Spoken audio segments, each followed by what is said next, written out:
Portugis yang dibantu pasukan dari Mozambik serta Makau mengerahkan kapal-kapal meriamnya dan menyerang pasukan Dom Boaventura di sepanjang Pulau Timor. Akibatnya, sekitar 3.400 dari rakyat Timor meninggal dunia dan 12.500 orang luka-luka. Sedangkan pihak yang tewas dari Portugis hanya 289 orang dan 600 luka-luka. Setelah terjadi serangan balasan yang dilakukan oleh Portugis, mereka berusaha untuk mengambil hati rakyat Timor. Seperti kata pepatah, di mana bumi dipijak, di situ langit dijunjung. Alhasil, Portugis berusaha menciptakan kepercayaan kepada rakyat Timor dengan melakukan hubungan darah sesuai dengan adat yang berlaku di Pulau Timor. Kini, Pulau Timor kembali menjadi milik Portugis. Ironisnya, tidak berlangsung lama, Pulau Timor akan menjadi sasaran negara lain. Hal yang akan menjadi malapetaka baru terhadap Pulau Timor.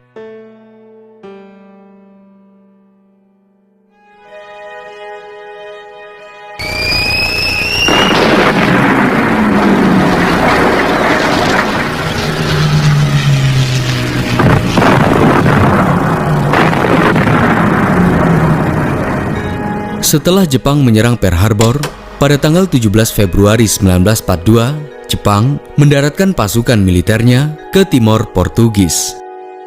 Pada waktu itu, rakyat Timor Portugis dijaga oleh Portugis dan pasukan Komando Abda.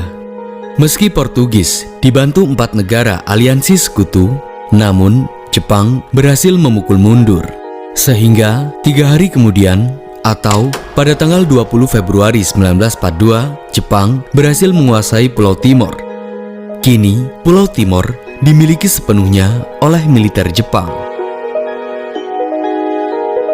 Menghadapi pendatang baru, satu sisi rakyat Timor takluk akan penjajahan Jepang. Dan di sisi lain, rakyat Timor juga berjuang melawan Jepang. Namun, pada akhirnya mereka juga takluk di bawah penjajahan Jepang. Seperti halnya penjajahan Jepang di wilayah lainnya, di Pulau Timor, Jepang juga memberlakukan romusa atau kerja paksa ala Jepang terhadap semua rakyat Timor. Tujuannya untuk membangun jalan-jalan di kota Dili dan 13 kabupaten di Timor Portugis. Here is the motion picture spectacle of all time.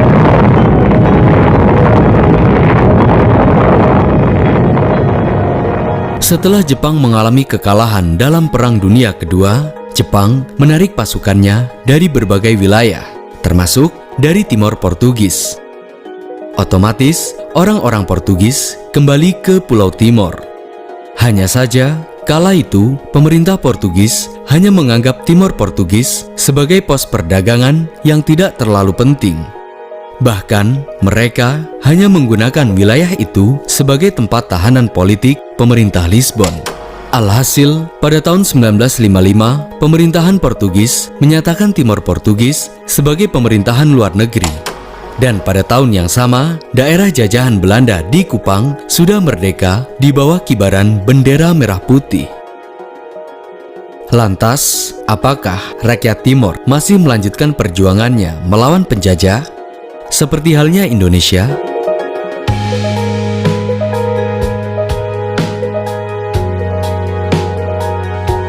to us, it is something which is vital to the evolution of a new world order based on freedom, justice, and equality for all men. Pada tahun 1960, PBB mendeklarasikan resolusi yang berisi agar negara penjajah melepaskan wilayah jajahannya, termasuk penjajahan Portugis di Pulau Timor.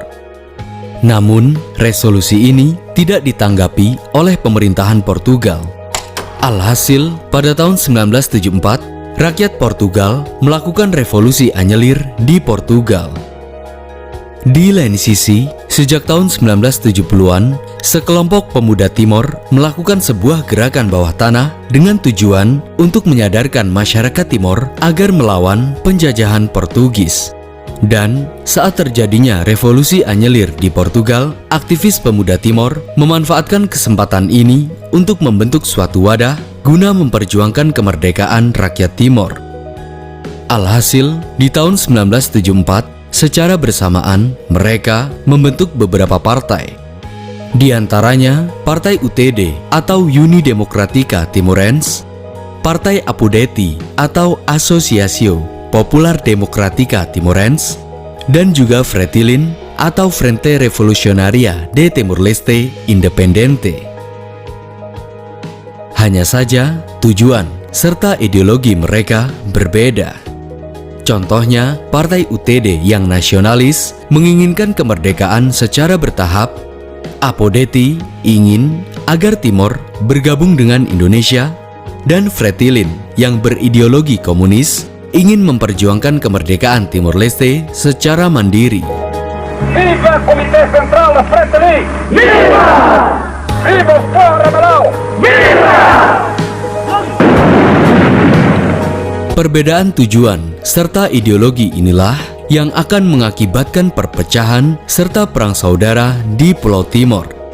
Bahkan, alih-alih Portugis membantu kemerdekaan Timor-Leste, justru rakyat Timor menyibukkan diri dengan perang saudara serta perebutan kekuasaan. Banyak warga sipil yang menjadi korban. Dan di saat konflik tengah berlangsung, Presiden Indonesia Soeharto mengerahkan militer Indonesia ke Pulau Timor. Dan dengan itulah Operasi Seroja diluncurkan.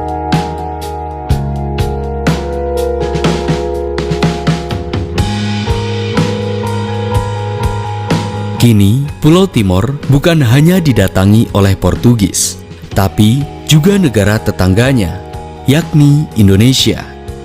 Hal yang dianggap oleh sebagian rakyat Timor sebagai penjajah. Lantas, benarkah Indonesia menjajah Timor-Leste? Apa tujuan kedatangan mereka? Dan milik siapakahnya?